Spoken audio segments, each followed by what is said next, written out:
नमस्कार, आपके साथ मैं हूं करुणा शंकर शर्मा और आज टीवी9 भारतवर्ष की हाईटेक बस पहुंच गई है पश्चिमी विदर्भ के अमरावती। जी हां, इस इलाके की अगर हम बात करें, वो इलाका है जो कि सबसे ज्यादा सुर्खियों में रहता है किसान आत्महत्या को लेकर। अगर हम बात करें, परेशान करने वाले आंकड़े जो बताते हैं साल 2022 और साल 2023 के जो आंकड़े हैं उसके मुताबिक यहां पर हर दिन 8 किसानों ने आत्महत्या की है, जो अपने आप में परेशान कर देने वाला आंकड़ा है। यहां के किसान जो कि कपास और सोयाबीन उगाते हैं, उनकी अपनी मांग है, उनकी अपनी परेशानी है, उस पर हम बात करेंगे। यहां के क्या मुद्दे हैं उस पर हम बात करेंगे। ये वो अमरावती है जो कि कभी कांग्रेस का गढ़ हुआ करता था, लेकिन क्या इस बार जो सियासी मिजाज है, सियासी फिजा है, वो बदली हुई है। निर्दलीय इस बार क्या भूमिका निभाते हुए नजर आ रहे हैं। महागठबंधन की अगर बात करें, महाविकास अघाड़ी और महायुति की आखिर कौन मजबूत है, और ये जो जनता आज अमरावती के हमारे साथ मौजूद है, आप सभी तालियों के साथ शुरुआत करिए और हम स्वागत करें, क्योंकि आप ही सवाल उठाएंगे, आप ही मुद्दे उठाएंगे जिसका जवाब यहां पर बैठे नेता देंगे। और चलिए, सबसे पहले मैं शुरुआत करता हूं और बहस के जो बड़े मुद्दे आज होने वाले हैं वो सबसे पहले मैं आपको बताने वाला हूं। महायुति की तरफ से 10 गारंटी जो सामने रखी गई है, आखिर क्या इसका जो असर है वो जनता पर पड़ेगा, क्योंकि महायुति की तरफ से जो लाड़की बहना योजना है, इसमें राशि को बढ़ाकर 2100 करने की बात कही गई है। इसके अलावा एक बार फिर से जो हमने देखा था लोकसभा चुनाव में लगातार कांग्रेस की तरफ से और जो इंडिया फ्रंट की तरफ से निशाना साधा जा रहा था संविधान को लेकर, आज राहुल गांधी ने संविधान वाले मामले पर एक बार फिर से प्रहार किया है। महाराष्ट्र के चुनाव में आखिर के क्यों औरंगजेब का जिक्र योगी आदित्यनाथ की तरफ से किया गया, हम इस पर भी बात करेंगे। और अकबरुद्दीन ने एक बार फिर से 15 मिनट वाला जो बयान दिया, क्या कहा गया है और कैसे यह असर डालने वाला है, कैसे इसके बाद जो सियासी गर्मी इस बयान की बात मच गई है, वो हम बात करेंगे। और अमरावती के किसानों का दर्द, उस पर भी बात होगी और तमाम जो सवाल है वो आम जनता के यहां पर होंगे। लेकिन मैं शुरुआत करना चाहूंगा और सबसे पहले मंच पर बुलाना चाहूंगा हमारे जो खास मेहमान है मिलिंद चिमोटे साहब, जो कि कांग्रेस के प्रवक्ता है। मैं चाहूंगा कि आप मंच पर आए, जोरदार तालियों के साथ आप सभी स्वागत करिए। और इसके साथ साथ जीतू दुधाने साहब हमारे साथ है, जो कि प्रहार पार्टी के स्पोक्स पर्सन है। सर, आपका बहुत बहुत स्वागत है, जोरदार तालियों की आवाज आनी चाहिए। और साथ ही हमारे साथ चेतन गवांडे साहब है, जो कि बीजेपी को यहां पर रिप्रेजेंट कर रहे हैं, बीजेपी से, आपका भी बहुत बहुत स्वागत है। और हमारे साथ नितेंद्र खनाले साहब है, जो कि एमएलए रवि राणा उनके स्पोक्स पर्सन है, आपका भी बहुत बहुत स्वागत है। तो चलिए हम शुरुआत करते हैं आज के बहस के। और सबसे पहले हम बात करते हैं कि आखिर किस तरह से जो युद्ध है वो महाविकास अघाड़ी और महायुति के बीच छिड़ा हुआ। लेकिन इससे पहले कि मैं मुद्दों की शुरुआत करूं, मैं आप सबसे एक सवाल जानना चाहूंगा कि इस बार आखिरकार कौन यहां ज्यादा मजबूत है, महाविकास अघाड़ी या फिर महायुति? महाविकास आघाड़ी। महाविकास कौन मजबूत है? कांग्रेस। आप बताइए। विकास आघाड़ी। आप बताइए कौन मजबूत? महाविकास आघाड़ी। यहाँ से भी कौन मजबूत है? उद्धव साहब का सरकार। यानी महाविकास अघाड़ी। कोई किसान की इधर कोई सरकार का ध्यान नहीं, इसलिए कोई मजबूत नहीं है। कौन क्यों मजबूत है, क्यों मजबूत है? क्योंकि ले महाविकास आघाड़ी में अच्छे लोग हैं, किसानों के लिए कुछ कर सकते हैं, इसीलिए हम महाविकास आघाड़ी को मत देंगे। ठीक है, आप बताइए। महायुति के आमदार रविभाऊ राणा यहाँ पर मजबूत उम्मीदवार है और चौथी बार भारी मतों से चुन के आने वाले हैं। अच्छा, आपके हाथ में मैं संतरा देख पा रहा हूँ, ये क्यों लाए आप? ये संतरा विदर्भ की शान है और अमरावती जिले का संतरा विदर्भ के नाम से जानता है, लेकिन ये संतरा नाम से हो रहा है। अभी बांग्लादेश ने 80% आयात कर लगाया, सरकार का ध्यान नहीं है मोदी सरकार का कि 80% कर आयात कर लगाया, इसको भाव नहीं मिल रहा। 10 साल का भाव जो अभी भी वही भाव है। अभी हमारे अमरावती जिले का बेदौरा गाँव है, विजयराव देशमुख किसान है एक, उन्होंने अक्का संतरा तोड़ दिया है। ये संतरा, ये अमिताभ बच्चन इसकी जाहिरात करते हैं और अमिताभ बच्चन कहते हैं रोज एक संतरा खाओ, आरोग्य का महामंत्र, रोज खाओ एक संतरा, लेकिन कुछ भी इसका फायदा नहीं हो रहा। तो किसानों की समस्या है, संतरा किसानों, गारपीट ग्रस्त जो किसान थे। ठीक है, महायुति से आपका सवाल है और सीधा सवाल मैं चेतन गवांडे साहब आपसे पूछना चाहूंगा, क्या जवाब देंगे? संतरा किसानों की बहुत बड़ी समस्या है। अमरावती में सबसे जो संतरा उत्पादन क्षेत्र है वो मोर्शी से पट्टे में आता है, और ये पट्टे में मोर्शी के गांव में संतरा प्रक्रिया पे आधारित एक कारखाना वहाँ पे उभारने का निर्णय हमारे महायुति शासन ने लिया है। उसका काम शुरू है और जैसे शेतकरी संगठन के पदाधिकारियों ने बताया कि भाव नहीं मिल रहा है, वो आया या सगळ्या संदर्भ सुन लेते हैं हाँ। ये अमरावती क्षेत्र में जितने भी संतरा उत्पादक है वो उत्पादकों को भाव मिलना चाहिए, इसलिए संतरा पे आधारित एक कारखाना मोर्शी पट्टे में शुरू किया है ताकि संतरा को यहाँ के यहाँ ही भाव अच्छा मिले। ठीक है, क्या बोल रहे हैं आप? ये चुनावी जुमला है, ऐसा कुछ भी नहीं हुआ। जुमला है, चुनावी जुमला है, ऐसा अगर होता है जुमला बोल रहे हैं, जुमला बोल रहे हैं ये। उन्होंने 2.5 साल में कुछ किया नहीं, इसलिए वो जुमला बोल रहे हैं। नहीं 2.5 साल से तो महायुति है ना। आप बोलिए क्या बोल रहे हैं? उसके पहले संतरा के बारे में मैं जो कहना चाहता हूँ, मोदी जी की जो फॉरेन पॉलिसी है वो एकदम से खराब पॉलिसी होने के वजह से जो एक्सपोर्ट ड्यूटी जो लगी हुई है वो 180% लगी हुई है। 80 रुपए किलो के पीछे बांग्लादेश एक्सपोर्ट के लिए ले रही है। फॉरेन पॉलिसी ही मोदी जी की गलत है, उसके वजह किसानों को भुगतना पड़ रहा है। ठीक है, आप बताइए क्या समस्या है यहाँ पर किसानों की? रोजगार किसानों की भाव नहीं मिल रहे, किसानों के लिए भाव नहीं मिल रहा। आप बताइए क्या समस्या है? युवा रोजगार नहीं है। युवा रोजगार की समस्या, आप बताइए क्या समस्या है? खेत सोयाबीन के भाव नहीं है। कौन है जिम्मेदार इन समस्याओं के लिए? इस समस्या के लिए जो सरकार है महायुति, इन्होंने यहाँ के जो बेरोजगार युवा है, इन्होंने 2.5 साल में आज तक कोई भी एग्जाम पेपर फूटी रहो या तलाठी एग्जाम रहो या एमपीएससी रहो, अभी तक किसी को ही नौकरी नहीं दी है यहाँ पे। ठीक है मिकेंद खराले साहब, क्योंकि आप भी जो रवि राणा है वो महायुति के साथ है, तमाम समस्याओं के लिए महायुति को जिम्मेदार बताया जा रहा है। ये जो समस्या अभी इन्होंने बताई, ये धरातल पर अगर आप जाकर देखते तो मुझे ये समस्या है ही नहीं। अभी ये लोग झूठ बोल रहे हैं, जो लोग बोल रहे हैं। अभी नहीं, बात ये है कि विधायक महोदय जी ने जिस प्रकार से बडनेरा विधानसभा मतदार संघ में हाँ यहाँ पे पीएम मित्रा टेक्सटाइल पार्क लाया हुआ है, हाँ। जो कि पूरे समूचे देश में 7 पीएम मित्रा टेक्सटाइल पार्क दिए गए थे, उनमें से सिर्फ एक और एक केवल और केवल महाराष्ट्र जिले के अमरावती जिले में यहाँ पर देखिए मिकेंद साहब, लोग क्या बोल रहे हैं? आप बोल रहे हैं जो लोग समस्या बोल रहे हैं वो गलत है, क्या गलत है? सबसे ज्यादा आत्महत्या कांग्रेस के 50 साल के कार्यकाल में अमरावती जिले में किसानों ने की है। सही बात है। ये जो अभी जो मोदी जी की सरकार है और यहाँ पर महायुति की सरकार है महाराष्ट्र में, वो सबसे ज्यादा किसानों को मुआवजा दे रहे हैं।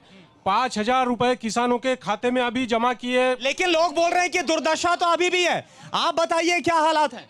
यहाँ किसानों के बहुत बेहाल है। किसानों का जो प्रोडक्शन होता है उस प्रोडक्शन पे आधारित यहाँ पे कोई भी उद्योग धंधा नहीं है, इस कारण यहाँ पर किसानों की आत्महत्या। कौन है जिम्मेदार? नहीं अभी थोड़ी कांग्रेस सरकार गए 50 साल से राज कर रही है। किसानों के लिए आने वाले शुरू से पॉलिसी होना चाहिए थी, वो पॉलिसी बनी नहीं ठीक से। अभी एकदम से थोड़ी होना, अभी सुधार आना चालू है पॉलिसी में। अभी ठीक से लाइन पे गाड़ी आ गई है अभी किसानों। ठीक है, पॉलिसी नहीं बनी, लेकिन कांग्रेस से मेरा सवाल यह है, हमारे साथ देखिए कांग्रेस से मिलिंद चिमोटे साहब है। आप ये बताइए, कभी ये जो इलाका था पश्चिमी विदर्भ का, अमरावती का, कांग्रेस का गढ़ था, फिर इतनी दुर्दशा क्यों? क्या आप जिम्मेदार नहीं है इसके लिए? देखिए ऐसा है, जिसका जिक्र मेरे भाई ने किया संतरे का, हाँ, तो आपको बताता हूं, जब लोकसभा के चुनाव हुए थे, खुद प्राइम मिनिस्टर जी वर्धा में आए थे और उन्होंने ऐलान किया था कि यहाँ का संतरा मैं दुनिया में भेजूंगा।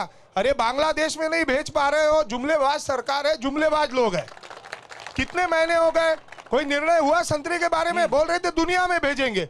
बांग्लादेश, सुनिए, बांग्लादेश से बहुत सारा सामान इंडिया में आता है, शूज आते, कपड़ा आता। आप बांग्लादेश सरकार को बोल नहीं सकते कि आप अगर संतरे का टैक्स पीछे नहीं लोगे तो हम आपका सामान आने नहीं देंगे। जुमलेबाज सरकार बोल रहे हैं वो। नहीं, जुमलेबाज नहीं है। 50 साल तक इन्होंने वो बोल रहे हैं संतरा किसानों से जो वादा किया था वो अधूरा है। 50 साल तक वो बोल रहे हैं चुनावी जुमला था। 50 साल तक कुछ किया नहीं। हाँ। अभी हमारा प्रयास चालू है। हाँ। तो अभी इनको याद आया किसान। अभी 50 साल तक 2014 से 2019 तक देवेंद्र फडणवीस थे, वो मुख्यमंत्री थे, बीजेपी की सरकार थी ना महाराष्ट्र में। उनके प्रयास से अमरावती में सबसे बड़ा टेक्सटाइल पार्क निर्मित हुई है। ठीक है, उन्होंने काम किया देवेंद्र फडणवीस ने काम किया? नहीं किया। आप बताइए, काम किया था देवेंद्र फडणवीस ने? नहीं। आप बताइए। उनके नियत में खोट है। किसके नियत में? देवेंद्र फडणवीस के। ऐसा क्यों बोल रहे हैं आप? क्योंकि आज देखो सोयाबीन के पर एकड़ 1 से 2 क्विंटल हो रहा है, उसका भाव इन्होंने गारंटी दिया था 5,000 की, और सिफारिश करने के बाद भी बावजूद आज 3200 रुपये मार्केट में बिक रहा है। इसके प्रति यही होता है कि इनके सरकार के नियत में खोट है। अच्छा, सरकार की नियत में खोट है। जीतू दुधाड़े साहब, मेरा सवाल एक आपसे है, क्योंकि 2022 और 23 के आंकड़ों का हम यहां पर जिक्र कर रहे हैं। सबसे ज्यादा जो आत्महत्या हुई किसानों की वो यही पश्चिमी विदर्भ में हुई है। 8 किसानों ने रोज आत्महत्या की। सभी पार्टियों के अपने अपने दावे कि हमने किया जो कहा, तो ये आत्महत्या क्यों हो रही है?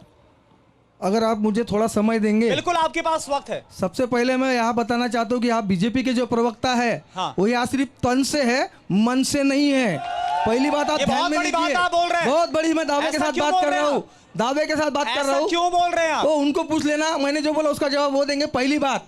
दूसरी बात, अभी जो किसानों का जिक्र हो रहा है, हम न महायुति की तरफ से, हम न महाविकास की तरफ से है। अभी महाराष्ट्र में न महाविकास न महायुति, अभी चलेंगे सिर्फ महाशक्ति, क्योंकि बच्चू भाऊ कलू ये 5 साल किसानों के लिए लड़ते हैं।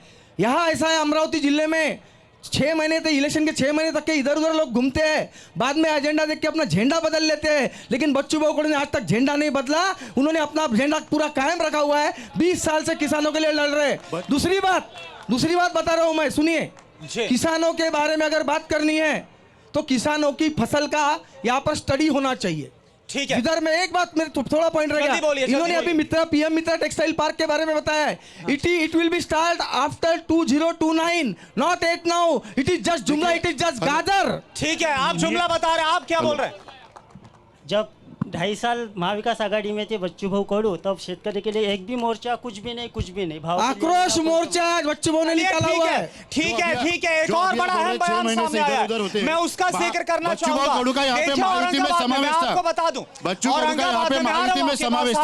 औरंगाबाद में अकबरुद्दीन ओवैसी, जो कि असदुद्दीन ओवैसी के भाई है, उनकी तरफ से एक बार फिर से 15 मिनट वाला जो बयान है वो दिया गया। आप सुनिए क्या कहा गया, और साथ साथ यही से जो पूर्व सांसद है रवनीत राणा, उनकी तरफ से क्या कहा गया है, ये आप सुनिए जरा बयान। कैंपेनिंग का टाइम 10 बजे, अभी 15 मिनट बाकी है।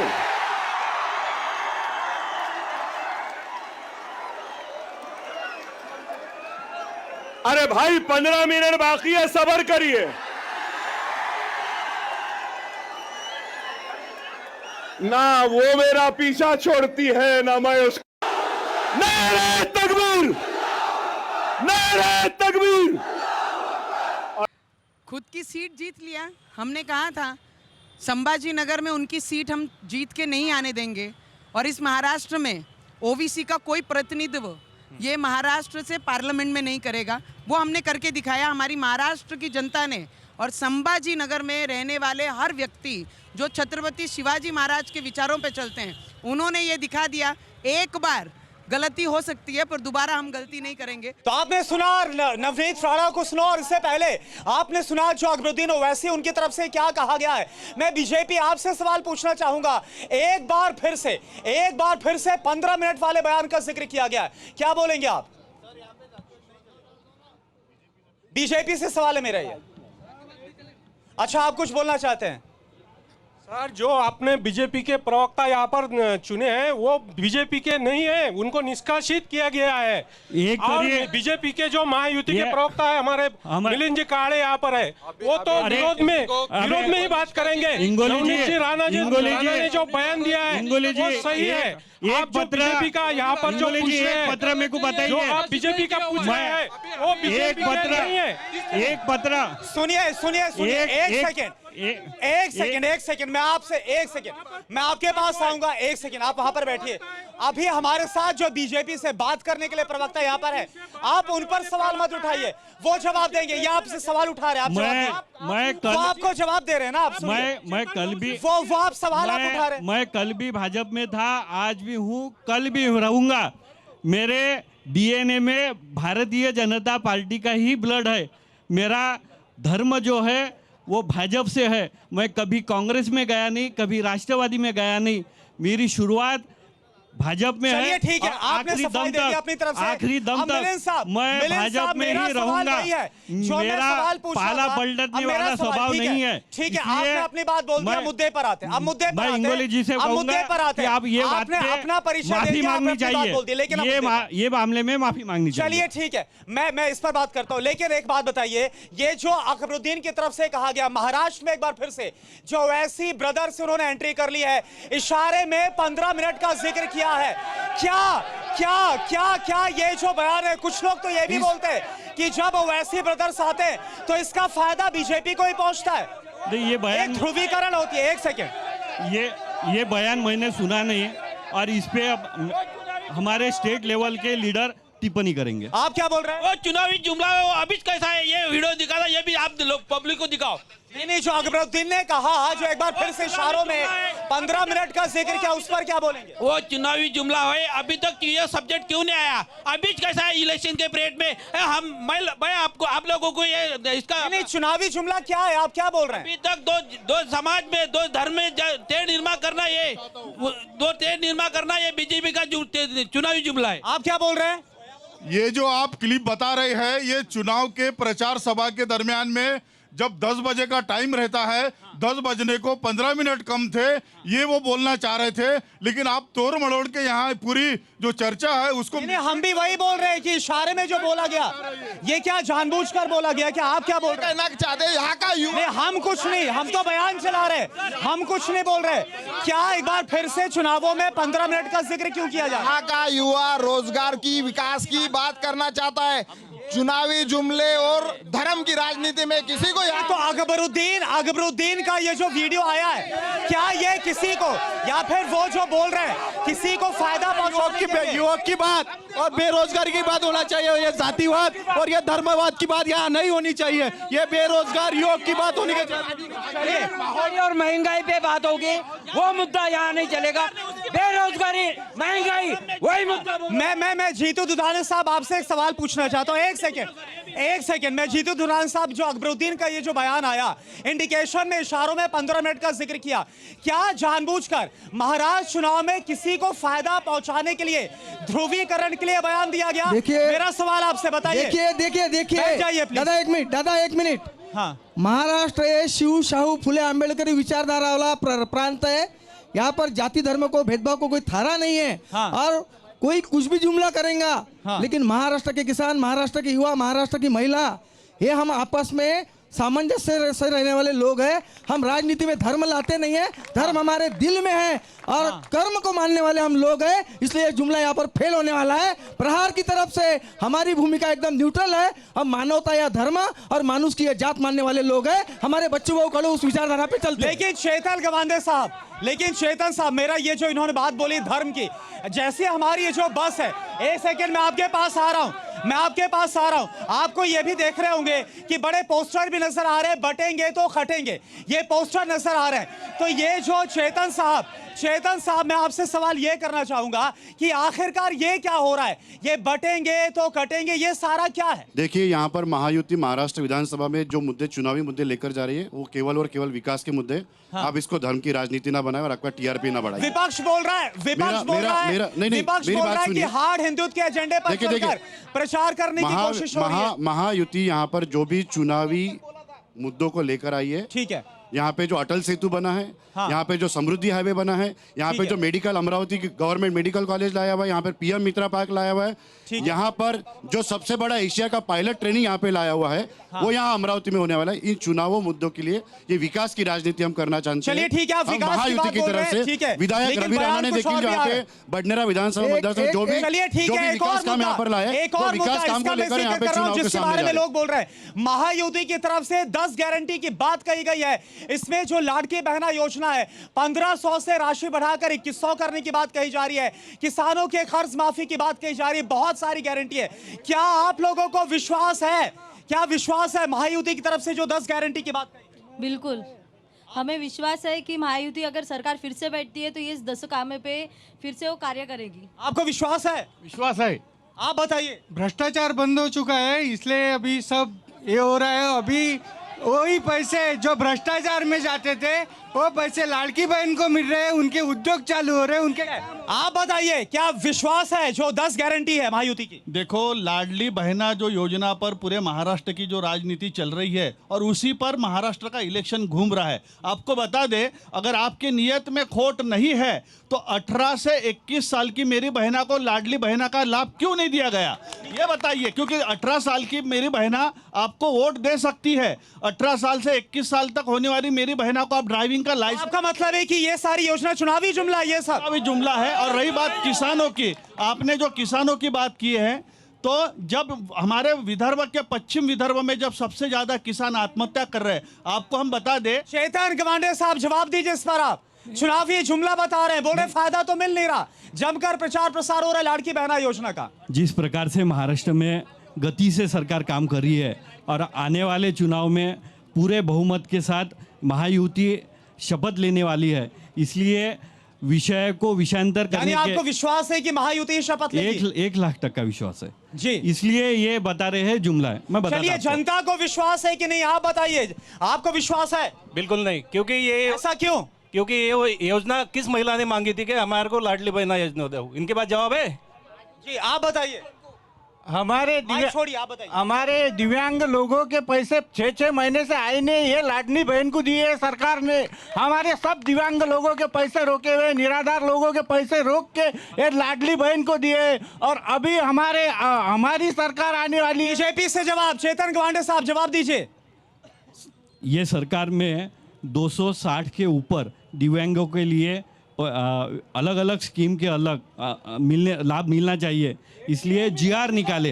यही सरकार ने निकाले हैं, कौन से दूसरे सरकार ने नहीं निकाले। सब झूठ है, एक भी नहीं मिले। कौन से नहीं मिले बताइए ना। 5 साल से खासदार थे बीजेपी के, अभी कांग्रेस की भी खासदार है, फिर भी अभी तक दिव्यांगों के लिए कांग्रेस ने कुछ किया है, 5 साल में बीजेपी ने कुछ किया है। अभी हमारी परिवर्तन महाशक्ति, हमारे ब्रांड बच्चू बहु कड़ू लाने वाले उन्होंने निकाले ना, हमारे भाई हमारे लिए उन्होंने निकाले ना, वही हमारे सरकार में थे ना। कैसा है, जो अभी जो फिलहाल जो सरकार है, ये सरकार कैसे मिले? सरकार में आए करके मिले ना। को जो है युवक हो गए, उसके बाद अभी जो दिव्यांग बंधु ने अभी जो प्रश्न जो पूछा, तो इसमें समाधान नहीं है हमारा। ठीक है, समाधान है। मैं और बात करूंगा फिर अगले मुद्दे पर। 10 गारंटी की बात की जा रही है, क्या विश्वास हो रहा है आप? ये बोल रहे हैं बच्चू भाऊ कड़ू का, तो बच्चू भाऊ कड़ू भी हमारे सरकार में थे, सरकार का मलिदा उसने भी खाया है। सब गलत बोल रही है। दिव्यांग को सब लाभ मिले, GR भी गवर्नमेंट ने निकाला है। वो झूठ बोल रहे हैं, वो झूठ बोल रहे हैं, बिल्कुल गलत बोल रहे हैं। आप बताइए। और जो लाड़की बहन को विरोध कर रहे हैं वो भी उनका लाभ उठा रहे हैं, उनका भी ये हो रहा है। ये जो योजना फायदा पहुंचाएगी विधानसभा चुनाव में? सबको पहुंचा रही है। नहीं, चुनावी फायदा भी होगा और सब गरीबों का भला हो रहा है। कितनी महिलाओं के बिजनेस स्टार्ट हो गए इससे, 7,000 से महिलाओं। ये मेरा सवाल है मिकिन साहब, मेरा सवाल आपसे ये, क्योंकि आप तो महायुति में साथ में ही हैं, क्या ये जो हाँ बिल्कुल, क्यों बिल्कुल, जो ठीक है, आप बिल्कुल, आप रविराज जो पार्टी उसके स्पोक्स पर्सन है। मेरा सवाल यह है कि क्या ये जो जमकर प्रचार प्रसार किया जा रहा है लाड़की बहन योजना का, क्या ये इसलिए किया जा रहा है ताकि इससे फायदा पहुंचे, चुनावी फायदा? बिल्कुल सीधी सी बात है। जब लोकसभा का चुनाव आया था, हमारे नेता राहुल गांधी जी ने ये कहा था कि हम जो महिलाएं हैं उनको ताकत देंगे, सक्षम करेंगे।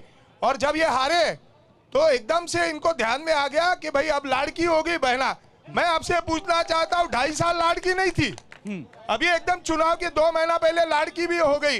और जो हमारे भाई ने कहा, मैं आपको ऑफिशियल ऑन रिकॉर्ड ये बात बताना चाहता हूँ कि दिव्यांगों के पैसे, रोजगार हमी के पैसे, जो सबसे गरीब आदमी, निराधार आदमी था, संजय गांधी निराधार योजना के पैसे, सब पैसे रोक दिए गए हैं। इनको पैसे देने में हमको कोई हर्ज नहीं, मगर ये केवल चुनावी जुमला है। 1 सेकंड आपका लेता हूं। और हमारी जो बहना है उनको आप वहां बुला के बोलते हैं, आज देवा भाऊ बुला रहे हैं, कल और एकनाथ भाऊ बुला रहे, इस तरीके से प्रताड़ित करके पैसा नहीं दिया जाता है। सम्मान के साथ में पैसा दिया जाना चाहिए। चलिए उनको। ठीक है, ये देखिए कांग्रेस का ये कहना है, लेकिन मेरा जो सवाल था मिकिन साहब आपसे था, क्योंकि आप जो है महायुति के साथ हैं, सवाल यही उठाया जा रहा है कि लगातार इसका जो प्रचार है वो इसलिए किया जा रहा है ताकि चुनावी फायदा। कांग्रेस ने जब लोकसभा के टाइम हाँ। प्रचार किया था कि हम 8,500 रुपए खटाखट दिएंगे, किसी के अकाउंट में आए थे 8,500 रुपए खटाखट। ये चुनावी जुमला लेकर कांग्रेस सामने गई थी। लोकसभा में चुनावी जुमलों को लेकर राहुल गांधी जी ने जो बयान दिया था 8,500 रुपए हम खाते में जमा करेंगे, यह चुनावी जुमला नहीं था। जब राहुल गांधी जी भारत देश के बाहर जाके भारत देश की प्रतिमा मलिन करना चाहते, आरक्षण के बारे में बात करते, कि ये चुनावी जुमले नहीं थे। और मैं आपको बता दूं, बच्चू भाऊ कडू का यहाँ पे महायुति में समावेश था। वहां पर वो मंत्री थे। वो मंत्री होने के बावजूद देवेंद्र जी फडणवीस जो हमारे डीसीएम है, एकनाथ जी शिंदे जो हमारे सीएम है, उनकी सरकार ने यहाँ पे दिव्यांग मंत्रालय दिया है।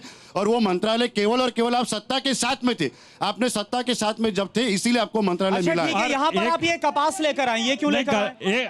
यहाँ पे किसानों की बात आप कर रहे हैं। किसानों की बात यहाँ पे होनी चाहिए। कोई लाड़की बहन की बात कर रहा है, कोई हमने ये बहुत बड़ा रोजगार लाया करके बात कर रहा है। आज किसानों की हालत ऐसी है, 2500 से लेकर तो 3500 तक के सोयाबीन बिक रहा है, 7,000 से कोई कपास लेने को राजी नहीं। यानी आपका ये बोलना है कि लाड़की बहना की अगर बात हो रही तो जो किसानों का मुद्दा है उससे ध्यान भटकाया जा रहा है? नहीं, बिल्कुल ही भटकाया जा रहा है। लाड़की बहन योजना चुनावी जुमला है और किसानों के जो दाम है, जो एक तरफ सोयाबीन के 4892 रुपए भाव, लेकिन ये कपास क्यों लेकर आए? कपास उसी लिए कि आपके माध्यम से ये सरकार का लक्ष्य भेजना चाहता हूँ कि ये सरकार जो है, ये शिंदे फडणवीस गद्दार सरकार जो है, ये किसान के तरफ ध्यान नहीं दे रहे हैं। इसके लिए हम ये सब कपास लेके आए हैं कि किसान चेतन कमांडर साहब जवाब दीजिए। चेतन साहब जवाब, एक सेकंड बीजेपी से जवाब लेते हैं। वो ये बोल रहे हैं कि लाड़की बहना योजना को तो सामने रखा जा रहा है, लेकिन जो असल मुद्दा यहाँ पर किसानों का उसको दबाया जा रहा है। देखो कर्नाटक लेते हैं, बेरोजगारी पर बात करेंगे। जब कर्नाटक राज्य का चुनाव हुआ और वहां पे जो जुमले वहां पे थे वो तो पूरे कर नहीं सके। जो हमने बताया आने वाले सेशन से हम वो पूरे योजना जो घोषित है वो हम पूरे करेंगे। रही बात किसानों की, किसान के बारे में जो नुकसान हुआ, सोयाबीन के बारे में, कपास के बारे में, इसकी भरपाई देने का काम शुरू है हर क्षेत्र में। क्या बोल रहे हैं आप? चेतन साहब के पार्टी के दोनों विधानसभा में अमरावती में भाजपा का कमल ही नहीं है। ये इन्होंने कमल बेच डाला। इन्होंने इधर क्या बोल रहे हैं? चेतन भाऊ की पूरी पार्टी खा लिया दूसरे अपक्ष ने, लेकिन उनका अभी दाल पकने वाला नहीं। यहाँ पर किसान के इसके माल को भाव मिलना चाहिए, इसके ऊपर चर्चा होना चाहिए। बेचने का काम भाजपा का नहीं है। पूरे महाराष्ट्र में भारतीय जनता पार्टी पूरे थंपिंग मेजॉरिटी से आने वाली है, इसलिए डर के मारे ये बात करने का प्रयास यहाँ पे कर रहे हैं। और देवेंद्र फडणवीस ने मोर्चा निकाला था, 6,000 भाव मांगा था और 10,000 कपास की मांगा। अच्छा एक बात बताइए, कांग्रेस से मेरा सवाल है, एक सेकेंड, महाविकास आघाड़ी से मैं सवाल कर रहा हूं। मिलिंद साहब, सवाल मेरा अभी है कि नाना पटोले उनकी तरफ से एक खत लिखा गया और यह कहा गया कि जो इंपोर्ट है उसको बंद किया जाना चाहिए ताकि जो कपास के किसान है उनको इसका फायदा मिल सके। जब चुनाव आए तब उनको क्यों याद आया कि यह मुद्दा उठाया जाए? इससे पहले क्यों नहीं उठाया गया ये मुद्दा? नहीं, हर बार हमारी सरकार जब थी और केंद्र में भी हमारी सरकार थी, आदरणीय शरद पवार जी हमारे कृषि मंत्री थे, उन्होंने हर बार किसानों की हित की बात की थी। और इसीलिए आपने देखा होगा कि वहां सिंगू बॉर्डर पे महीनों गिनती तक हमारा किसान मर रहा था, ये बोलने के लिए कि हमको मिनिमम सपोर्ट प्राइस मिलनी चाहिए। ये जो कानून थे काले कानून, इसको वापस लेना चाहिए।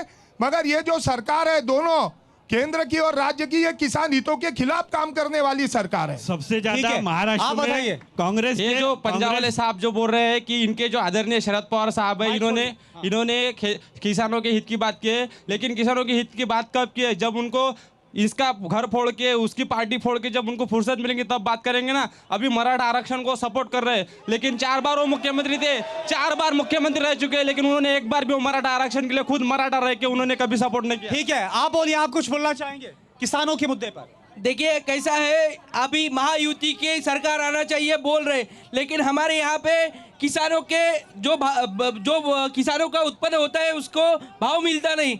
यहाँ पर किसानों की बात होना चाहिए। हमारे महाराष्ट्र के डिप्टी सीएम देवेंद्र, कौन कर रहा है किसानों की बात और कौन नहीं कर रहा? मेरी बात पहले पूरी होने दीजिए। यहाँ के हमारे डिप्टी सीएम बोलते हैं कि हमारा जब लोकसभा में उनका पराभव होता है तो उनको पत्रकार परिषद लेके आंखों में आंसू आती है, लेकिन हमारा किसान भाई जब 25,000 रुपए के लिए खुदकुशी कर लेता है तब उनकी आंखों में आंसू नहीं आती है। हमारा आपके माध्यम से उनको सवाल है, आप क्या बोल रहे हैं? सर ये यहाँ पर जो युवा है ये बेरोजगार है सर। यहाँ पर जब भी ये बीजेपी सरकार, निकम्मी सरकार सर, ये क्या करती है, जब भी नाकाम होती है हिंदू मुस्लिम करती है। सर आप देखिए यहाँ पर महंगाई कितनी हो चुकी है।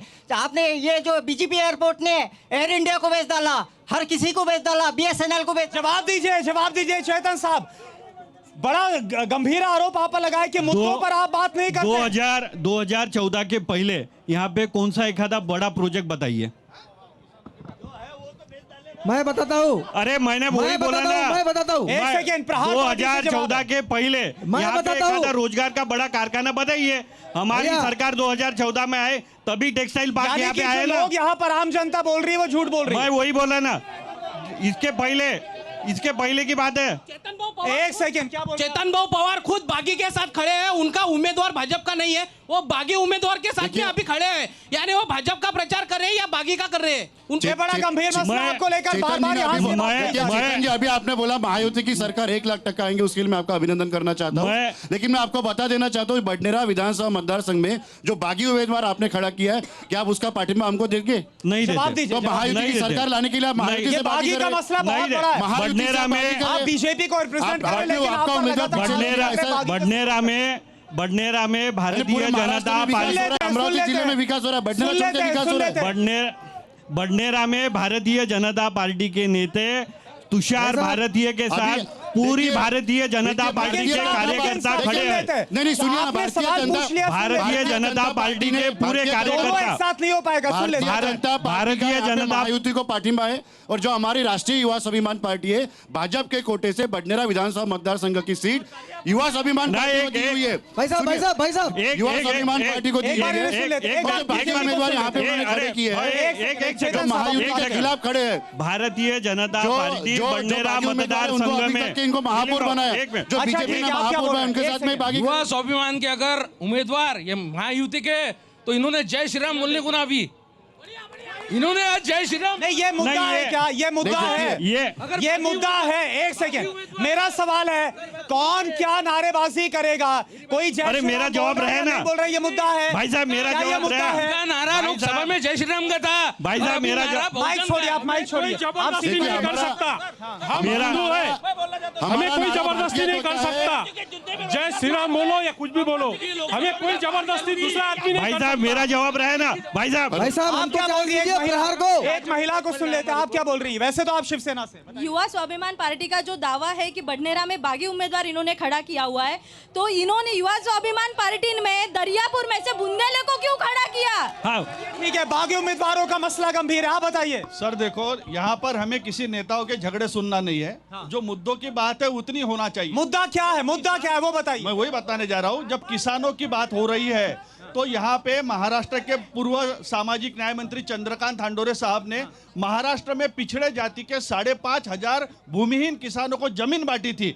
आज उस जमीन पे 96 करोड़ का कर्जा है। 6,000 रुपए प्रति हेक्टेयर महायुति सरकार ने अदानी अंबानी के 56 लाख करोड़ माफ कर दिए, लेकिन पिछड़े जाति के किसानों के 96 लाख करोड़। मिकिन साहब जवाब दीजिए। देखिए 6,000 प्रति हेक्टर, 6,000 रुपए प्रति हेक्टर यहाँ पे सोयाबीन के लिए, जहां पर सोयाबीन का नुकसान हुआ था वो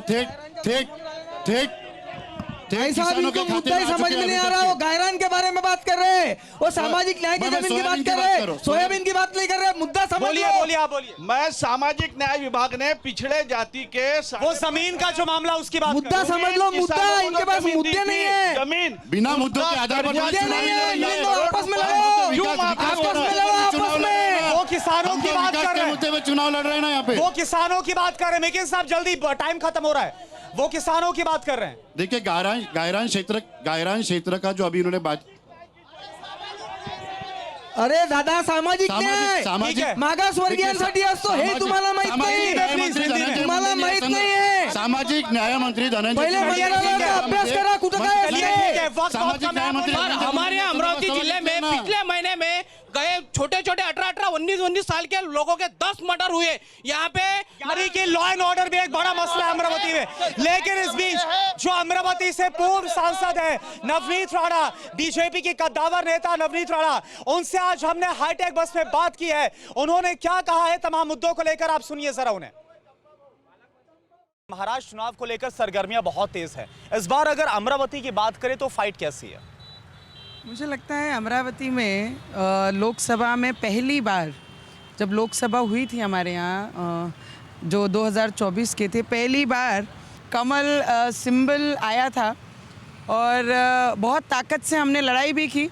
पर बहुत सारे झूठे नैरेटिव जो राहुल गांधी जी ने लोकसभा में सभी के सामने पेश किए थे, शायद उसी के कारण कुछ मतों से 0.75 से हमारा पराभव हमारे क्षेत्र में हुआ। जब आप 2019 में जब आपने चुनाव लड़ा था और उससे पहले एक पोस्टर आप किए थे जहां पर आप सभी धर्म का जिक्र करती थी, लेकिन इसके बाद 2019 के बाद आपके पोस्टर नजर आए जहां पर हिंदू शेरनी, नागपुर, अमरावती, इन सब जगहों पर हिंदू शेरनी लिखकर आपके पोस्टर थे।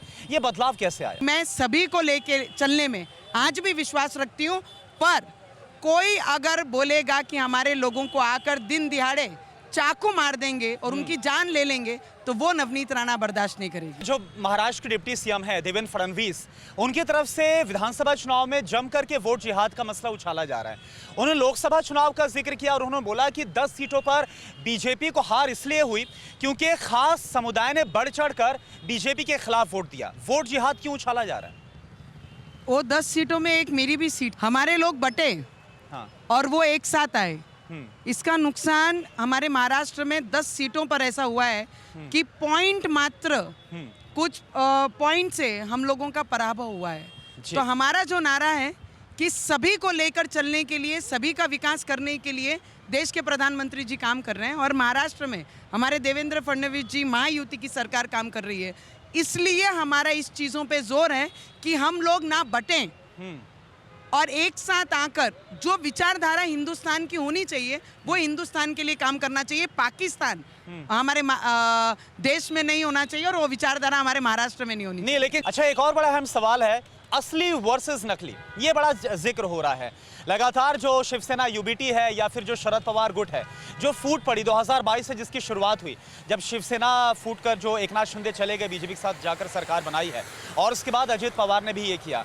ये असली वर्सेस नकली की जो फाइट है, क्या इसका फायदा महाविकास आघाड़ी को मिलेगा क्या, जैसा उनका दावा है? मैं आपको इतना ही बोल सकती हूँ, जो काम करता है वही असली होता है। जिस विचारधाराओं पे एक पक्ष बनता है, शिंदे जी की जो विचारधाराओं पे, हमारे बाड़ा साहब जी ने जो विचारधाराओं पे शिवसेना निर्माण की थी, वही विचारधाराओं को छोड़ के उद्धव ठाकरे जी जब कांग्रेस के जाकर साथ में बैठ जाते हैं, तो मुझे लगता है मुद्दा हमारे लिए विचारों का है और जो विचारों के साथ है वो शिंदे जी हैं।